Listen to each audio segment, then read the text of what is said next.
نكاح مبارك زواج مبارك النكاح من سنتي.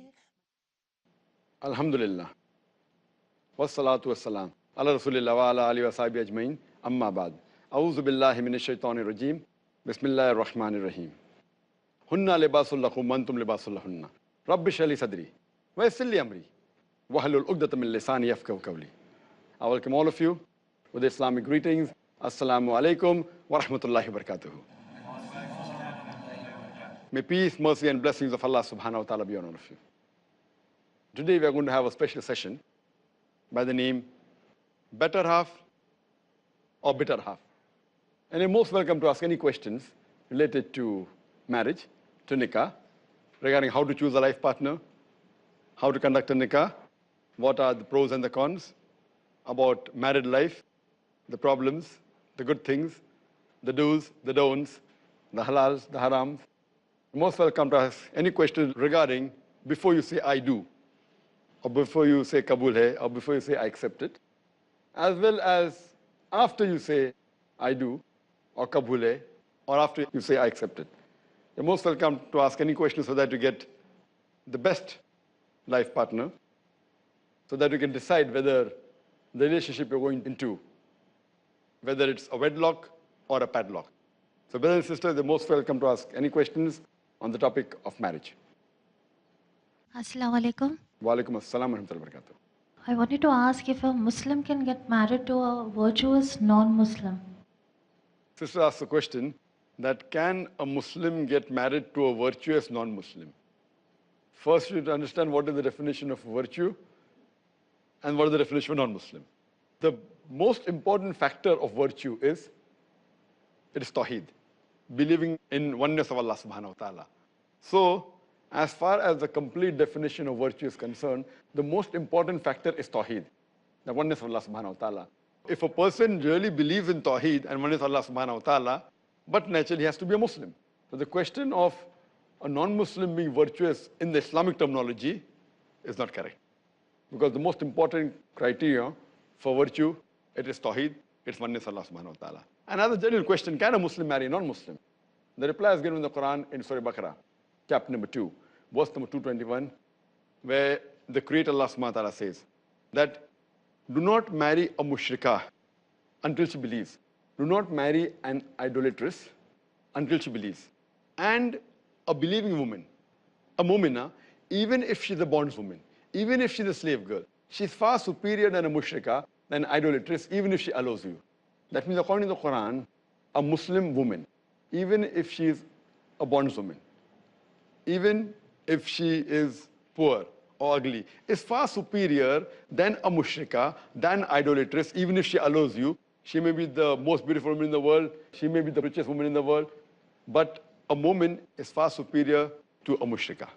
Similarly, the verse continues that don't let a Muslim woman, a Muslimah, should not marry a mushrik, should not marry an idolater until he believes. A believing man who is a bondsman, who is a slave man, who is a servant, is far superior than a mushrik even if he allows you. He may be the most handsome man in the world. He may be the most richest man in the world. He may be Richard Gere. He may be the king. But a mu'min, a believing man who has iman, is far superior than a mushrik, than an idolater. So based on this verse of the Quran, a Muslim or a Muslimah is prohibited to marry a mushrikah or a mushrik. So in this context, a Muslim woman or Muslim man cannot marry a mushrik or non-Muslim, in short. Hope that answers the question. Assalamu alaikum. Wa alaikum What assalam. should the wife do if the husband prevents her from doing Islamic activities like Islah and Dawah? If a husband prevents a wife from doing Islamic activities like dawah, islas, what should be done? First, you should see the reason, try and analyze why the husband doesn't want the wife to do dawah or islah. If he is saying that because the household work is left undone, and the wife says that, I want to do dawah, so I'll be away for 10 hours every day, from morning till evening, and I'll not look after the children, I'll look after the house, then he has a valid reason. But as long as the wife takes care of all the responsibilities, a basic farais, that is looking after the house, looking after the children, taking care of the basic needs of the husband, and then she goes for Islamic activities without causing loss to the household activities, then I feel the husband should not prevent. So then it is the duty of the wife to convince the husband that, if she goes, it will be better for her and better for the family and better for him also, so that it will be beneficial for them in the akhirah. So then it is the duty of the wife to convince the husband that it is fard on every Muslim to convey the message of Islam. As Allah says in the Quran in Surah Al-Imran, chapter number 3, verse number 110, كُنْتُمْ خَيْرَ أُمَّةٍ أُخْرِجَتْ لِلنَّاسِ تَأْمِرُونَ بِالْمَعْرُوفِ وَتَنْهَوْنَ عَنِ الْمُنكَرِ وَتُؤْمِنُونَ بِاللَّهِ. Allah says, ye Muslims, ye are the best of peoples evolved for mankind, enjoining what is good and forbidding what is wrong and believing in Allah. Allah is calling us the Khaira Ummah because we enjoin what is good and forbid what is wrong. If we do not enjoin what is good and do not forbid what is wrong, we aren't fit to be called as Khaira Ummah. We aren't fit to be called as Muslims. It is fard on every Muslim to convey the message of Islam to others. The same message is repeated in Surah Al-Asr, chapter number 103, verse number 1 to 3, where Allah says, Wal Asr, Innal insana lafi khusr, illa alladhina amanu, wa amilu salihati, wa tawasaw bil haqqi wa tawasaw bis sabr. That by the token of time, man is verily in a state of loss, except those who have faith, those who have righteous deeds, those who exhort people to truth, that is dawah and Islam, and those who exhort people to patience and perseverance. So one of the 4 criteria for a person to go to Jannah is that he or she should do dawah and Islam. If they do not do under normal circumstances, according to Surah Al-Asr, they shall not enter Jannah. So I feel it is the duty of the wife to convince the husband that he too should involve in dawah activities, Islam activities. If not a full-time da'i, at least a part-time da'i when he comes back from office, or at least during the weekends, during the holidays. And it is the duty of the wife that with hikmah, she should convince the husband, and she too should ask him to get involved. Because if both are involved in the activity, it's easier for them to understand each other's difficulty. So she should inspire him that he should involve in dawah activities, and see to it that she provides him with cassettes and lectures and books which will inspire him too to be involved in the activity. Hope that answers the question, sister. Assalamu alaikum. Wa alaikum assalam wa rahmatullahi wa barakatuh. Can a girl marry a boy without her father's consent? The question that can a girl marry a boy without the father's consent? Taking the father's consent is very important, but if the girl has valid reason that the father is choosing for her a life partner which is not appropriate for her, who is not virtuous, and then if she resists, it is permissible. Because there's a hadith of a beloved Prophet Muhammad mentioned in Sahih Bukhari, volume number 7, in the book of Nikah, chapter number 69, hadith number 642, that a lady by the name of Khansa bin Khadim al-Ansariya, she approached the Prophet and she said that my father has married me to a person who I do not like. So the Prophet nullified the marriage.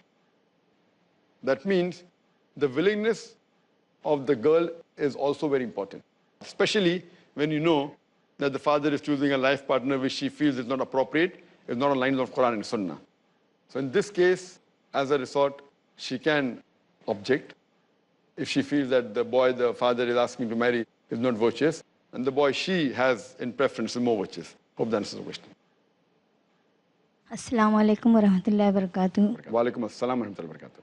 Brother, my question is, what is a nikahnama and what are its contents? Sister has the question that what is a nikahnama and what are its contents. As I mentioned earlier, nikah means a marital contract. It's a sacred covenant between the would-be husband and wife. And while a girl and a boy get married, they're permitted to lay down any conditions as long as it is within the purview of the Islamic Sharia. They can lay down any condition as long as it is not prohibited in the Quran or the Sunnah. It doesn't go against the principles of Quran and Sunnah. For example, marrying more than one wife is optional. So the would-be wife can put a condition saying that I do not mind marrying you as long as you do not take a second wife as long as I'm alive. Since marrying more than one woman is not fard, it's optional, she can put a condition that she does not want the husband to take any other woman as wife as long as she's alive. It's permitted. But she cannot say that I do not want my husband to offer salah, because offering the salah is fard. She cannot put a condition that I want my husband to drink alcohol because drinking alcohol is haram. Similarly, the husband can put conditions on the wife that he can say that I want you to look after my mother who's sick, because it's optional. So in these way, both can put conditions which are optional, but cannot force anyone else to do something which is haram, and cannot prevent anyone from doing something which is fard. So this nikah content can be depending upon the choice of the would-be husband and wife, as long as it does not go against the Islamic Sharia. Hope that answers the question. Inshallah, we'll take the next question after a short break. نكاح مبارك زواج مبارك अस्सलामु अलैकुम, मैं हूं एजाज असलम और आप देख रहे हैं Peace TV Urdu.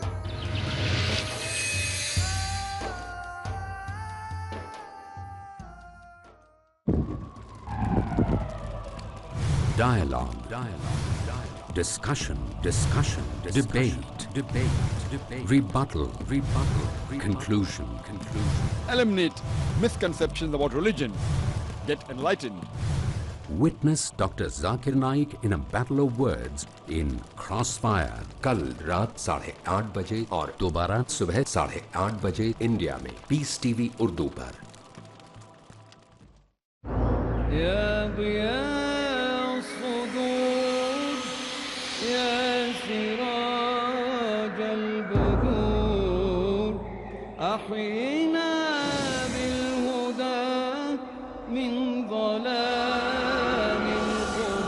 तुम हो नसारा तो तमद्दुन में हुनूर, ये मुसलमान हैं जिन्हें देख के शर्माए यहूद।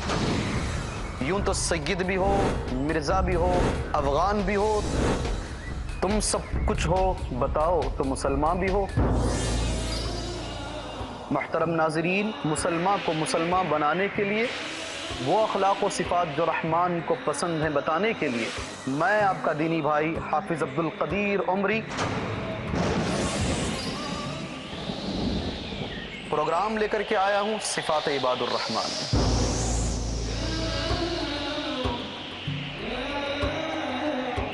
दुनियावी गफलत से बेदारी के लिए जरूरी है कि हर मुसलमान परखे शरीयत की कसौटी पर अपना ईमान। इबादुर रहमान। अगला प्रोग्राम पीस टीवी उर्दू पर। निकाह मुबारक ज़वाज मुबारक। Assalamu alaikum. Welcome back to the program, Better Half or Better Half. And we'll continue with the question answer session on marriage. Any of the sisters have any question? Assalamu alaikum, Brother Zakir. Wa alaikum assalam wa rahmatullahi wa barakatuh. My question is, why it is said in the hadith that sujood may be allowed to the husband when it is only exclusively for Allah? Sister asked the question that sujood may be allowed to the husband even though it's exclusive for Allah. I mean, sister, hadith you're quoting is wrong. The hadith of the Prophet ﷺ, that if sajda would be allowed to anyone besides Allah, then I would have asked you to prostrate to do sajda to your husband. That is the right hadith. What you're saying is totally, it's not permitted. The hadith of Muhammad ﷺ is that Prophet said that if sajda would have been permitted to anyone besides Allah, then the Prophet said, I would have asked you to do sajda to your husband. Now, this hadith does not mean in any way the Prophet is asking the woman or the ladies to equate the husband with Allah subhanahu wa ta'ala. Nauz billah. That is shirk. But it is only telling you what is the importance of your husband. For example, Allah used these type of words even in the Quran. Allah says in the Quran that if Allah has begotten a son, tell them, those people who say that Allah has begotten a son, tell them that if Allah has begotten a son, I would be the first person to bow down to him. That doesn't mean that Allah has a son and you should bow down. The question of Allah having a son does not arise only. So there's no question of bowing down. If Allah has a son, I would have been the first person to bow down. Similarly, bowing to anyone besides Allah subhanahu wa ta'ala does not exist. And but natural, this is just an analogy, a statement, an idiom to show the importance of the husband as far as the wife is concerned. He's very important. It doesn't even mean that after Allah subhanahu wa ta'ala, the next person of importance has been. No. as a Muslim, after Allah subhanahu wa ta'ala, we have to love the Prophet. And Hadith says that if you do not love Allah and the Messenger of Allah more than your own life, then you cannot be a true mu'min. So, but naturally, after loving Allah subhanahu wa ta'ala comes the love of the Prophet. But this statement that if sajda was permitted, if prostration was permitted, to when we said, Allah, I would have asked you to prostrate to your husband, shows the importance of the husband for the wife. That means you have to obey him, you have to love him, you have to respect him, you have to take care of him. As long as he does not go against the commandment of Allah and His Rasul, you have to obey him and follow him. This is just a way of expression, how it is said. And same way, there are hadith on the vice versa, that the best mu'min is a person who's best to his family, especially the wife. So it's a two-way traffic, it's not a one-way traffic. Hope that answers the question. Any of the sisters have any question? Brother, Assalamu alaikum rahmatullahi wa barakatuh. Wa alaikum assalam rahmatullahi wa barakatuh. Brother, what should the wife do if the husband commits a major sin like adultery, drinks alcohol, etc.? If the husband is involved in major sins like adultery, having intoxication, having alcohol, she should be a good muhsana, that's the fortress against the devil, and prevent the husband from continuing with that major sin. So she should be instrumental in trying to stop the husband from continuing the adultery or continuing doing the major sin like having alcohol. So she should try a level best and first try and find out that why did he get involved in this major sin of drinking alcohol? Does he have bad company? You should see to it that you request him to change his company, change his friends, and see to it that he comes out of this evil sin. Similarly, if the husband is involved in adultery, you try and find out what is the reason that he got involved. Again, can be bad company, can be involvement in certain activities. So it's the duty of the wife to see to it that she becomes his mosana, his fortress against the devil, and try the level best to try and get the husband out of the sin. If the situation continues, so then depending how well the wife is able to convince the husband, then she has to take a decision that what is it a point of no return. Then she takes the decision that should she continue with the husband who she has tried to get him out of the sin. Maybe you've tried for 2 years, 3 years, 4 years, 5 years. Or you say, okay, fine, that the other aspects of the husband is really very good. He's very good, everything else is fine. Only this one point, only has alcohol. Everything else is excellent and very good. Fine, I don't mind compromising. Yet to continue trying to see to it that he comes out of alcohol. So that's the decision that is taken by the wife. And how well is she able to convince the husband to come out. But she should never give up and try and continue till the last moment, till she convinces him. Hope that answers the questions. Any other sisters have any questions? Assalamu alaikum. Wa alaikum assalam wa rahmatullahi wa barakatuh. Please, could you explain what is the procedure of divorce? This is a question that what is the correct procedure for divorce? Divorce is talaq, that's prevalent in our society, in our culture, is of different types. There's one procedure that, the husband just says, talaq, talaq, talaq, and the divorce takes place. This is called as talaq-i-bidah. It is not proven from Quran and Sahih Hadith. The other type of divorce which is prevalent in the society, in the Muslim society, is that the husband gives divorce, waits for one menstrual cycle, again repeats the divorce, waits for one menstrual cycle, then again give a divorce. This is called a talaq-i-hasan. That's a good talaq. But the right talaq is talaq-i-ahsan, the best type of talaq, as is described in the Quran and the Sahih Hadith. And there are various verses in the Quran dealing with talaq.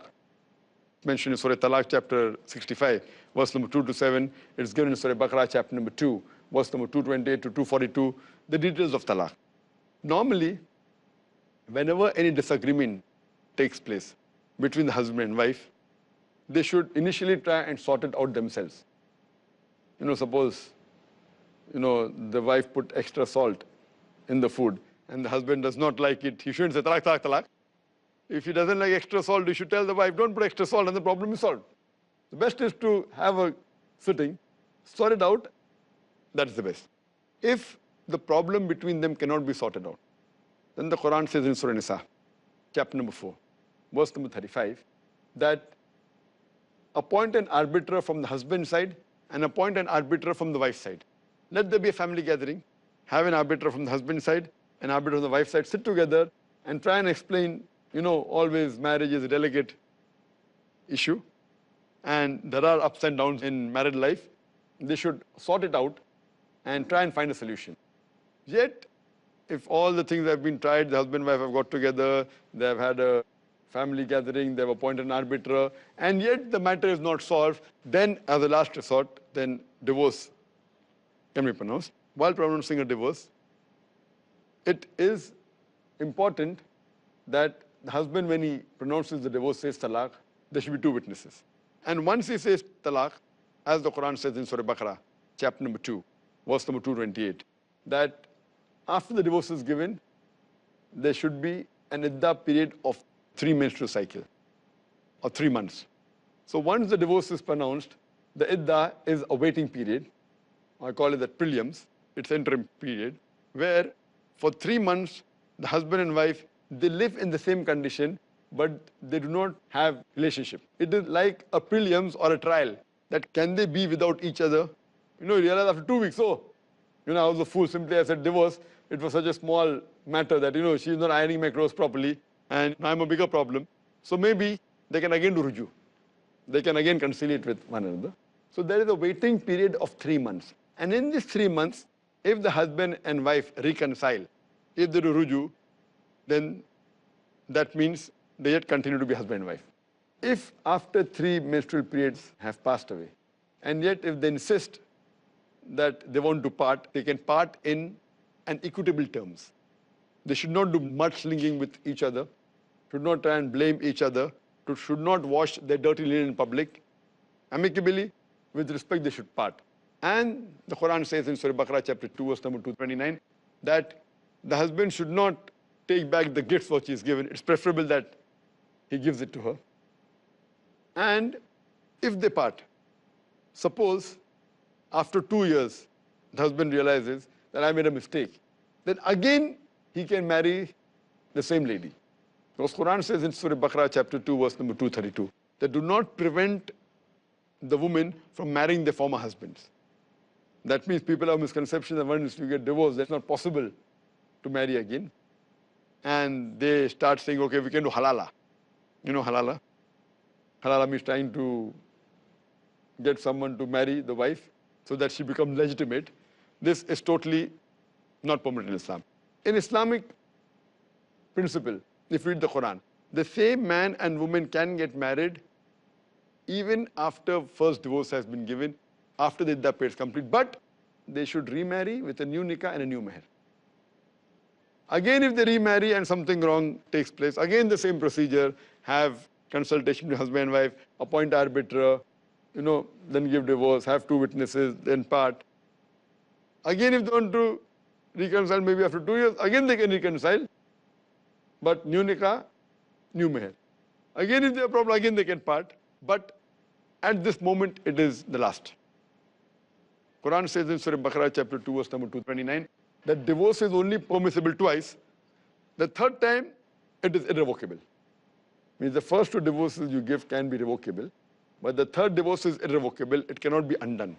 Unless the wife marries another man and consummates the marriage. So now people have come up with this concept of halala, that fine, if I've given divorce, talaq, talaq, talaq in one shot, and then I repent, so he lets his wife sleep with another man, and then after one night, then they give divorce, and they marry and consummate the marriage, then after one night, they give the divorce, and again remarry. This is totally haram. It's totally haram. Islam prohibits it. You cannot do this, you cannot plan it. What it says, that if the husband and wife marry, and again they divorce, again they marry, this marriage is not gudda guddi ka khel. It's not, a doll marriage, where you're marrying, 2 dolls together, and then break it, and again want to reconcile, again want to break it. So if you give divorce thrice, it is final, irrevocable. Like I remember young days, my mother used to say that bahar jayenge to dal atte ka bhav malum padega. Dal atte ka. I wonder what is dal atte. It is dal and atta. When you go out, you'll come to know the price of dal and flour. When I was a kid, I was dialectica. Maybe it's the idiom, dialectica. Then I came to know what she meant was dal and atta. When you go in the market, you will come to know what is the price of dal and flour. So it's not a gudda guddi ka khel. So now, okay, now enough of marrying and reconciliation, finish. Now you marry somebody else. And then, if she marries another husband, that lady, and then she realizes I was cribbing. My first husband used to give me 5 hours a day. This new husband does not even give me 2 hours a day. The first one is better. So if she marries a new husband, and then they realize this marriage is not working well, and then if the divorce takes place in a normal procedure, same procedure, mutual consultation, appoint an arbiter, husband, wife side, try and solve the problem. If it's not solved, then give a divorce, wait for 3 menstrual cycles, 3 monthly periods, then part, and then she can marry the first former husband who has given her divorce twice. So this talaq-e-hasan is a talaq which is described in the Quran, the Sahih Hadith. The other two, talaq-e-bida is an innovation, and talaq-e-hasan also. The best is talaq-e-hasan, which I have described, which is on the basis of Quran and Sunnah. Hope that answers the question. This was the last question of this session on better half or better half. Inshallah, we'll meet next time. Wa akhir da'wana alhamdulillah rabbil alameen. Forever be true. Cherish this life that's destined for you. Live your life with kindness and care. Remember, Allah will always be there, be there. Nikahun mubarakun, zawajun mubarakun, النكاح من سنتي ما قال النبي والصحيح نكاح مبارك نكاح